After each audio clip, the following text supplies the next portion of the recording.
Hi friends, welcome to my channel. আজি মই লৈ আহিছোঁ গাহৰি মাংসৰ চুস্তাৰ ৰেচিপি। বলক ভিডিঅ'টো পলম নকৰি ষ্টাৰ্ট কৰোঁগে। এইখিনি হৈছে গাহৰি মাংসৰ চুস্তা আৰু অলপ লৈছোঁ তেজ। এইটো ৰেচিপি তেজটো দিলেহে ভাল লাগে। ভাজিও বনাব পাৰি, নো প্ৰব্লেম, কিন্তু এনেকৈ ভাল লাগে খাই। প্ৰথমে কেৰাহী গৰম হোৱাত তেল দিলোঁ। তেলখিনি গৰম হোৱাত এতিয়া তেজপাত দিম কেইখনমান। তাৰ পাছত কাটি থৈ দিয়া পিঁয়াজ,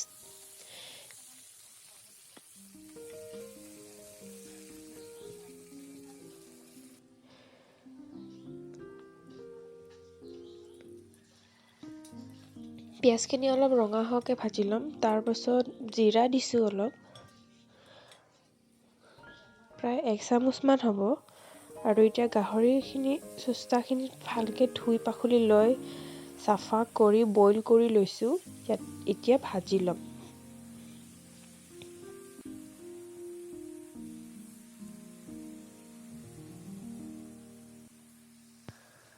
আৰু এতিয়া দিম হালধি, তাৰপাছত নিমখ আপোনালোকৰ সোৱাদ অনুসৰি দিব, আৰু গোলমৰিচৰ গুড়া জলকীয়াৰ লগত অলপ দিম।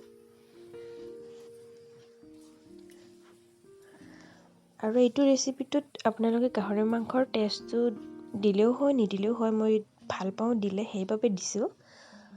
আৰু বাকী থৈ দিয়া আদা নহৰুখিনি অলপ দিছোঁ, তাৰপাছত বাকী পাছত দিম।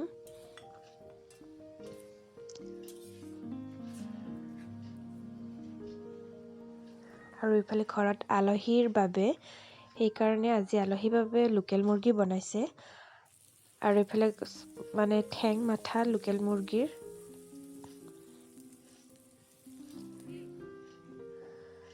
আৰু আধা বাকী যিখিনি থৈ দিছিলোঁ আদা নহৰু, সেইখিনিও এতিয়া দি দিছোঁ আৰু গোটেইখিনি মিহলাই ভাজি থাকিম। এনেকৈ প্ৰায় 10-20 মিনিটমান ঢাকি সিজাই ভাজি থাকিব লাগিব, যেতিয়ালৈকে গাহৰিৰ চুস্তাখিনি সিজি নাযায়।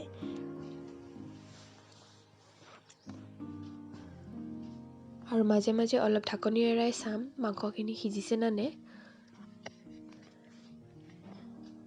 আৰু বাকী মছলাখিনি যেতিয়া চুস্তাখিনি সিজি যাব তাৰ পাছত দিম।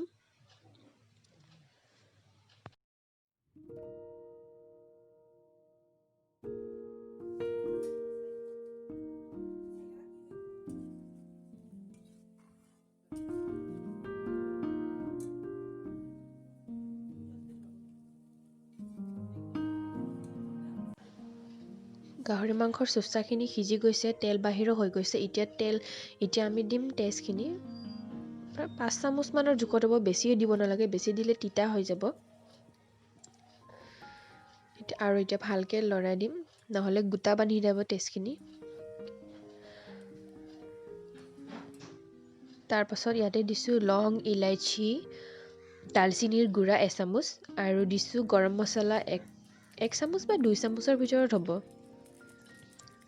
কাৰণ মই পেকেটেৰে ঢালি দিছোঁ, চামুচেৰে জুখি দিয়া নাই। আৰু গোটেইখিনি লৰাই দিছোঁ। 1 মিনিটমান এনেকৈ সিজাই ৰাখিম।